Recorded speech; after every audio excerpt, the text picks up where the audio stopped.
você falar pra alguém assim, fulano, você tem que mudar, isso tá errado, você precisa melhorar, não faz isso comigo. Você realmente acha que vai conseguir o que você quer?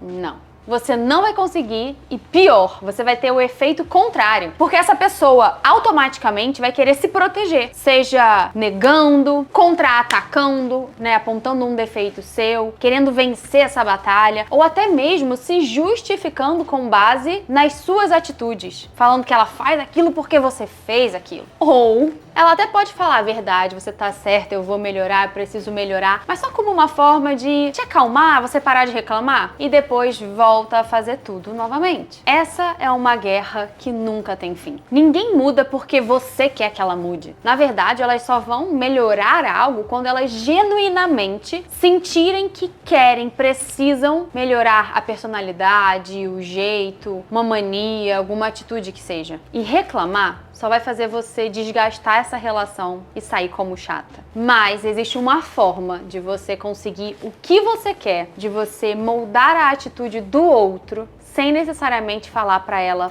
fazer algo, mudar aquilo. E a história que eu vou te contar hoje é com base em uma história pessoal. Eu resolvi um problema de 30 anos, de uma vida inteira, utilizando as técnicas que eu vou te apresentar aqui hoje. É uma mistura de aconselhamentos da minha psicóloga com um livro que mudou minha vida. E o mundo inteiro precisaria ler. Você precisa assistir esse vídeo até o final, porque ele vai mudar todos os seus relacionamentos. De amor, de amizade, de trabalho, família, qualquer tipo de negociação. Eu me sinto muito grata por ter olhado para essa área e desenvolvido isso em mim, e eu quero muito compartilhar com você aqui hoje. Eu vou te contar hoje a minha história e 10 princípios que foram fundamentais para eu desenvolver essa habilidade e resolver qualquer problema na minha vida. Já tive culpa, já me senti muito mal por isso, mas a gente não é a última bolacha do pacote, não. Eles não estão enxergando que eles querem estar um com o outro. Ódio, raiva, tô puta. A gente não faz mal só pra gente, a gente faz mal pra todo mundo ao redor. É como se, meu Deus, agora tudo faz sentido. O que é óbvio pra você não é óbvio pro outro. Precisa ser dito. É muito forte isso, né? Meus amores, sejam muito bem-vindos a mais um vídeo aqui no canal. Pra quem não me conhece, meu nome é Thaisa Leal, eu sou nutricionista e especialista em neurociência do comportamento. O vídeo de hoje tem uma pegada muito pessoal, porque eu precisava compartilhar com vocês o que transformou a minha vida e que hoje eu me sinto completamente feliz, realizada, leve, em paz. Eu quero muito que você leve isso pra sua vida e eu sei que isso vai contagiar todos ao seu redor e a gente vai ter um mundo mais leve e feliz. A comunicação, ela é muito falha. Não é só sobre o que você fala, mas também as suas expressões faciais, corporais, os seus gestos, a entonação. E quando a gente fala também de mensagem de texto, WhatsApp, aí que ferrou tudo, né? Porque a gente já imagina logo a pessoa falando numa entonação debochada, brigando, e às vezes nem é o caso. Mas não depende só da sua intenção, do que você quer passar, mas sim de como o outro percebe aquilo. E vai ter a ver com como foi o dia dessa pessoa, qual é o estado emocional. Às vezes tá num dia que não tá bem e qualquer coisa vai se sentir super atacada ou criticada, sabe? Se você quer ser escutado e compreendido, você precisa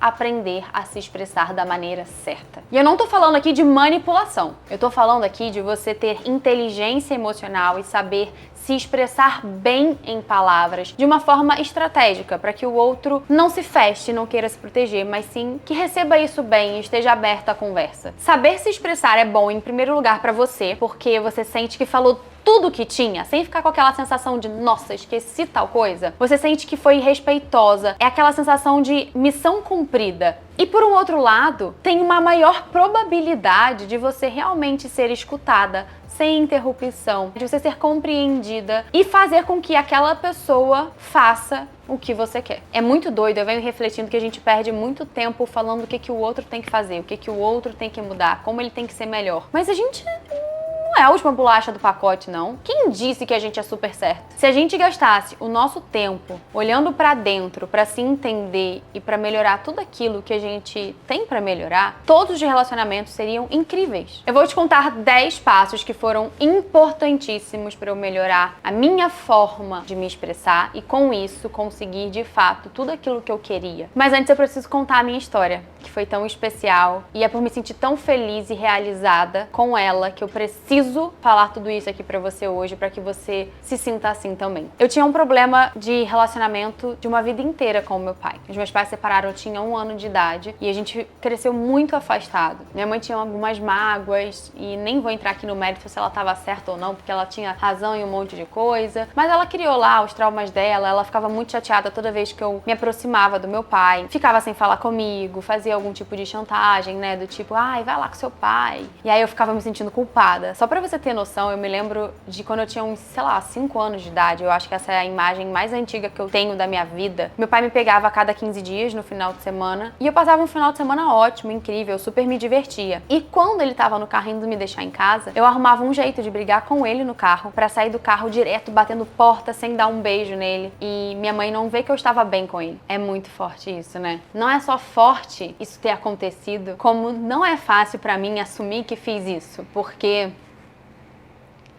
é feio, né? É feio.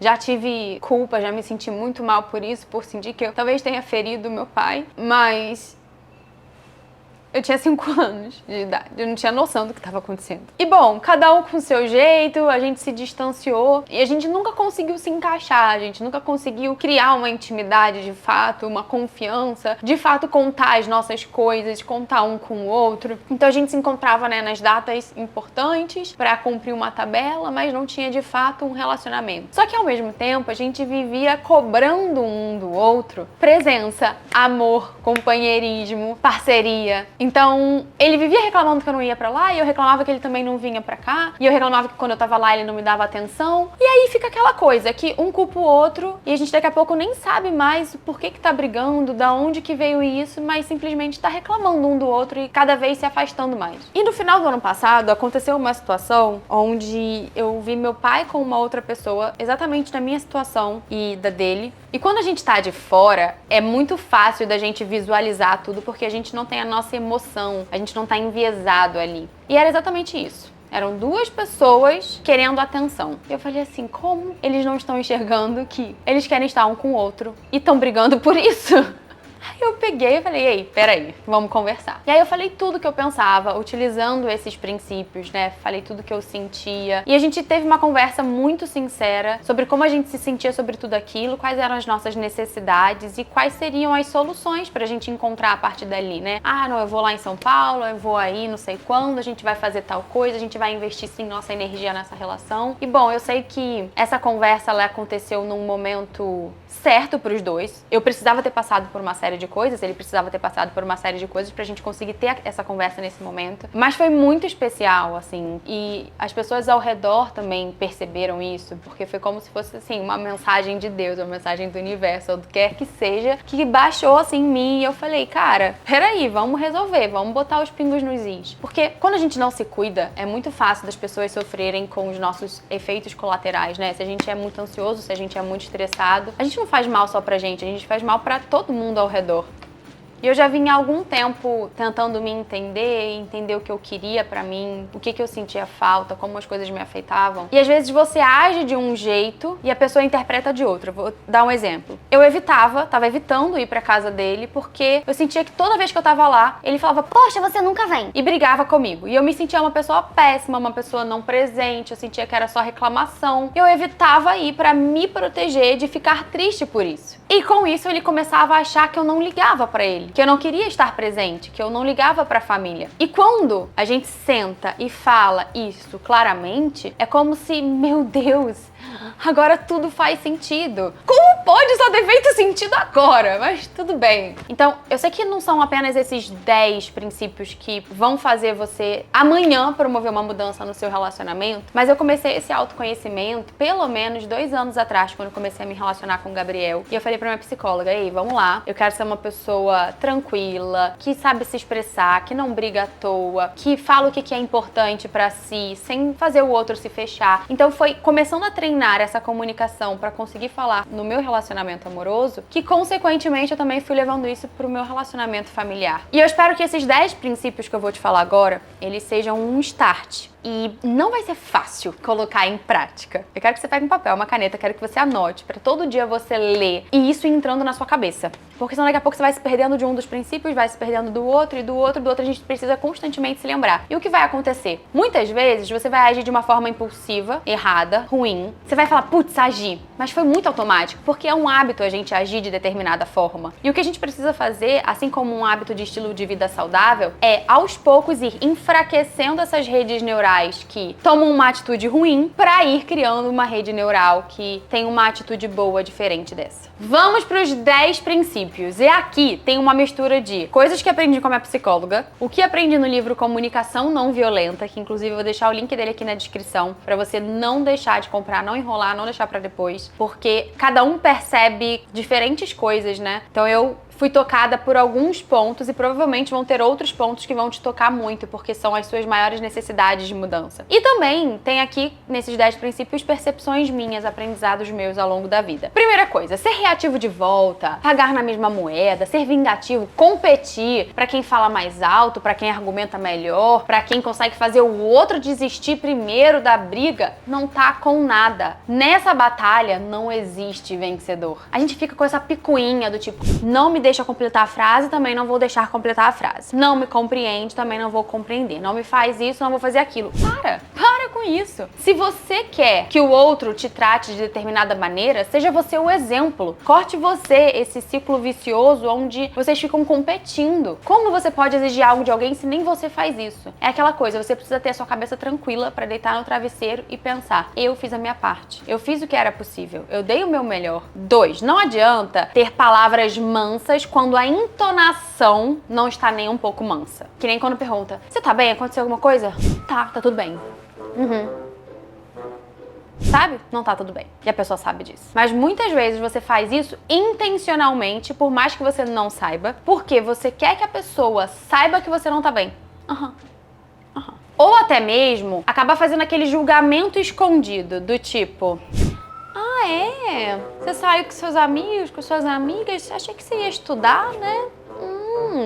Que não é nada escondido. 3. Cuidado com palavras que generalizam demais e são muito marcantes. Tipo, sempre, nunca, jamais, toda vez. Toda vez que elas são usadas como um exagero. Ai, você sempre faz isso. Você nunca, nananã. Toda vez você faz tal coisa. Porque isso, por mais que seja a maior verdade do mundo, pode fazer a pessoa querer se fechar ou contra-atacar. 4. Antes de iniciar uma conversa, antes de ser reativa, respira. Pensa muito sobre a situação. E faz as análises que eu vou te falar aqui agora, né? E uma delas é você pensar exatamente no que você tá sentindo. A gente tem tantas palavras e adjetivos para descrever pessoas, mas a gente tem um repertório tão pequeno de palavras para descrever os nossos sentimentos. Gente, são tantas possibilidades de sentimentos e a gente não sabe descrever. Ou porque a gente nem sabe o que a gente sente, ou porque simplesmente não para pra pensar. Eu tive uma psicóloga muitos anos atrás que quando acontecia alguma situação, ela pegava e me falava assim, tá bom, Thaisa, mas o que você tá sentindo? Eu... ódio, raiva, tô puta.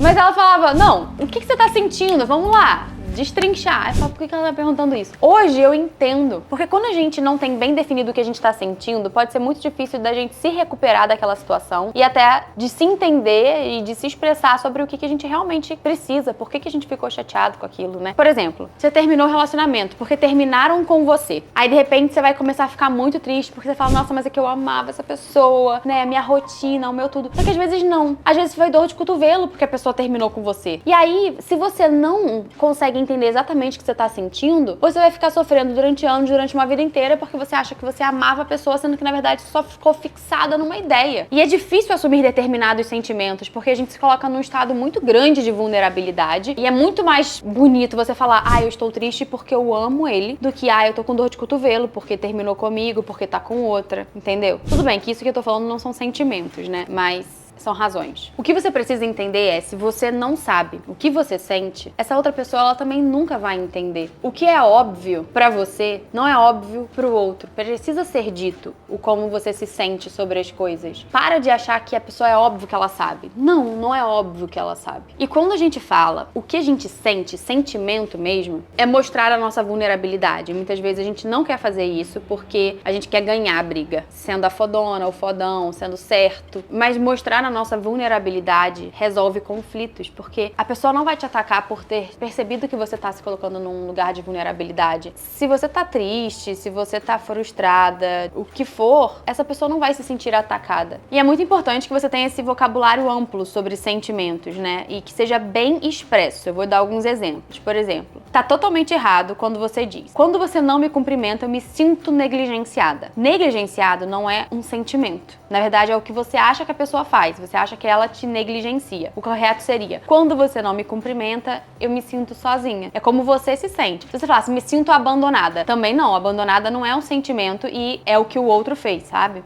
Também é errado você falar, me sinto mal interpretada. Mal interpretada não é um sentimento. O correto seria frustrada, desestimulada. Também é errado você dizer, me sinto bem pelo que você fez por mim. Por quê? Bem não é um sentimento, é uma coisa muito vaga. Você precisa ser mais clara. Tipo, me sinto muito feliz pelo que você fez por mim. Me sinto muito grata. É errado também você pegar e falar, acho que você não me ama. Porque expressa o que você acha que o outro sente ou não sente. O correto é falar sobre o que você está sentindo. Esse sentimento aqui que a gente está falando é você. É correto você falar, eu tô triste porque você foi embora. Eu fico assustada quando você diz isso. Você tá falando de você. O quinto passo é que esse sentimento ele seja atrelado a uma necessidade sua que foi infringida ou atacada, sei lá. E nunca o que o outro fez. Ou seja, você precisa se responsabilizar pelos seus sentimentos. Quando você atrela o que você sentiu a uma necessidade sua que foi ferida, que não foi atendida, essa pessoa ela também não vai se sentir atacada, porque você não está atrelando o sentimento dela ao que ela fez ou deixou de fazer. Eu vou te dar alguns exemplos e isso vai ficar mais claro. Mas quanto mais você conseguir vincular os seus sentimentos às suas necessidades, mais o outro vai entender, estar aberto e reagir com compaixão. Então a pergunta é, você ficou triste com algo que a pessoa fez? Você ficou desapontada? Você ficou frustrada? Mas por quê? Em qual necessidade ou valor seu isso esbarrou? Não é fácil, tá? A gente está muito acostumado a analisar e a culpar o que os outros fazem e não a olhar para dentro da gente e afirmar o que a gente precisa, qual é a sua necessidade. O que os outros dizem até pode ser um estímulo para o seu sentimento, mas nunca a causa. Os nossos sentimentos resultam de como a gente decide receber aquilo que as pessoas falaram ou fizeram, bem como quais são as nossas necessidades e valores naquele momento, porque também às vezes a gente muda o que a gente pensa ao longo do tempo, ao longo dos anos. Primeiro exemplo, jeito errado de você falar. Você me decepcionou por não aparecer na noite passada. Você vinculou um sentimento a uma atitude da pessoa. Falta dela, na verdade. O correto seria, fiquei decepcionada quando você não apareceu. Porque esse porquê, ele sempre precisa aparecer, entendeu? Eu queria discutir com você algumas coisas que me incomodavam. Então, na verdade, você tinha uma expectativa e essa expectativa foi frustrada. O seu sentimento é sobre isso, porque você idealizou que vocês iam estar juntos, conversar. Segundo exemplo, jeito errado de falar. Fiquei irritada quando cancelaram o contrato. Jeito correto de falar. Quando cancelaram o contrato, me senti irritada e preocupada porque eu precisava dele. Eu precisava desse dinheiro. Então, as pessoas cancelaram o contrato, aí o mundo é todo errado contra você. Não, na verdade isso esbarrou em uma necessidade sua. Poxa, você contava com aquele dinheiro. Pra frisar, depois que você entende qual é o seu sentimento, qual é a sua necessidade, eu quero que fique muito claro que você precisa colocar aquele porquê, mas esse porquê tem que ser sempre seguido de um eu. Você precisa trazer a responsabilidade pra você, né? Falar o motivo com base em você. Por exemplo, tá errado você falar: fiquei chateada com você porque você me disse aquilo, ou com a minha chefe porque ela fez tal coisa. Tá errado. O certo seria: fiquei chateada porque eu tinha a expectativa de tal coisa. Aí quando a mãe pega e fala assim: mamãe fica decepcionada quando você não come toda a comida. Você não pode só falar isso. Você tem que falar: porque eu quero que você esteja forte e feliz, porque eu me preocupo que você esteja forte e feliz. Então a pessoa sente como se ela fosse a culpada, ela é uma pessoa péssima que não come tudo. Essa aqui é muito boa, às vezes aqui ó, no âmbito de trabalho. Jeito errado de você falar: fico com raiva pelos seus erros de ortografia. Você precisaria adicionar: eu fico preocupada pelos erros de ortografia porque eu quero que a nossa empresa tenha uma imagem de profissionalismo. É muito mais fácil da pessoa entender quando você fala dessa forma, né? Olha essa, muito boa. Você me irrita quando deixa os documentos espalhados. Aí você pode falar: fico irritada quando os documentos estão espalhados porque eu quero que os documentos estejam em fácil acesso e em segurança. Próximo princípio é, após você falar seu sentimento com a sua necessidade atrelada a você, você precisa fazer um pedido claro. Porque também só falar por falar o que você sentiu se torna algo muito tipo,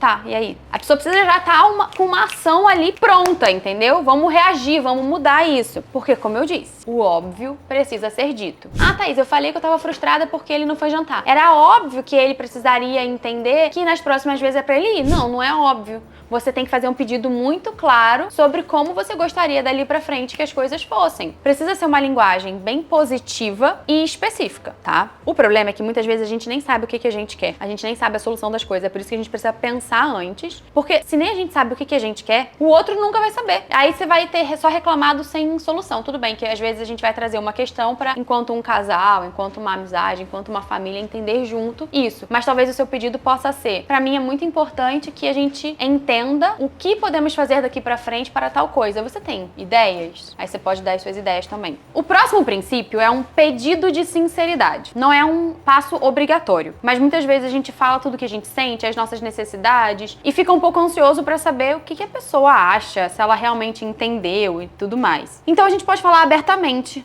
Por exemplo, se você quer saber como a pessoa se sente com aquilo que você disse, você poderia dizer: eu gostaria de saber, é muito importante pra mim saber o que você sente, o que você acha de tudo isso que eu falei. E os motivos que te fizeram se sentir assim. Porque aí você tem que entender o sentimento dela e tá atrelado a qual necessidade dela. Ou, se você quiser saber o que a pessoa tá pensando, gostaria que você me dissesse o que você acha do que eu acabei de dizer. Se você quer saber se essa pessoa tá disposta a tomar tal atitude, eu gostaria de saber se você tá disposto a nananana, tal coisa. O próximo princípio é algo muito importante. Não interrompa jamais a pessoa. Porque eu sei que você se sente muito frustrada, muito frustrado quando é interrompido. Eu me sinto assim. E é por isso que toda vez que você pensar em interromper a pessoa, você deve falar: nossa, não. Porque é péssimo fazer isso, eu odeio quando fazem comigo. E quando for interrompida, pegar e falar: eu me sinto frustrada quando não consigo completar o meu raciocínio, porque parece que eu não consigo me expressar 100%. Eu não consigo completar meu pensamento, meu raciocínio. E o último princípio é o seguinte: faça reforço positivo. Por exemplo, se eu quero muito que o meu pai venha aqui me ver, eu não vou ficar reclamando com ele nas vezes que ele me ligar: e você não vem. Eu vou falar assim: nossa, eu amei aquela vez que você veio. Eu adoro quando você vem. Fico tão feliz, sinto tanta saudade. Se, por exemplo, seu namorado, sua namorada tá sem te ligar há 2 dias, você tá aqui assim, ó. Aí na hora que te liga, você pega e fala: lembrou que tem namorada, né? Lembrou que tem namorado. Esquece de mim? Tava fazendo o quê? Tá nem aí pra mim, nunca me liga, não sei o que. Como que essa pessoa vai marcar essa ligação? Como algo ruim, como uma briga. Vai ser desagradável. Ninguém gosta de ligar pra outra pessoa e ouvir reclamação. Por mais que às vezes mereça. Aí, na segunda vez, a pessoa te liga e você, mais uma vez, reclama que ficou não sei quanto tempo sem te ligar. O que vai acontecer? Com o tempo, essa pessoa não vai mais querer te ligar, porque ela vai ver como algo desagradável. Toda vez que te liga é briga. Você será uma pessoa muito mais inteligente se, por mais que você esteja, poxa, muito chateada que a pessoa não te ligou nos outros dias, você pegar e falar assim: nossa, eu amo quando você me liga. Sério, eu fico tão feliz. É tão bom conversar com você, ter esse momento. Queria tanto que a gente até se falasse mais vezes. Primeiro começa do fato que você não precisa ficar também esperando uma pessoa te ligar. Você pode pegar e ligar, né?